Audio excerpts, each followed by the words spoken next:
কেদারনাথ মন্দিরের রহস্যের কথা কে না জানি। 6 মাস বন্ধ থাকা অবস্থায় এই মন্দিরে অনেক রকম অলৌকিক কাণ্ড হয়।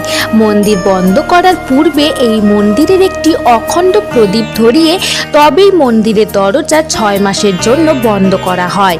কিন্তু 6 মাস পরে যখন মন্দিরের দরজা খোলা হয় তখন সেই প্রদীপটি ঠিক একইভাবে জ্বলতে দেখা যায় এবং মন্দির থেকে এক অন্য রকমের সুগন্ধ ভেসে আসে।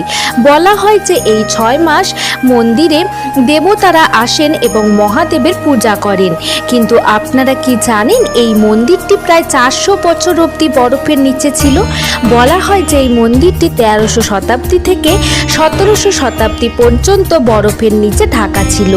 এই মন্দিরে শিবলিঙ্গ অন্য শিবলিঙ্গ থেকে একটু অন্যরকম। এই শিবলিঙ্গটি ত্রিকোণ আকৃতি এবং একে ভগবান শিবের বাহন নন্দীর পিঠের অগ্রভাগ বলে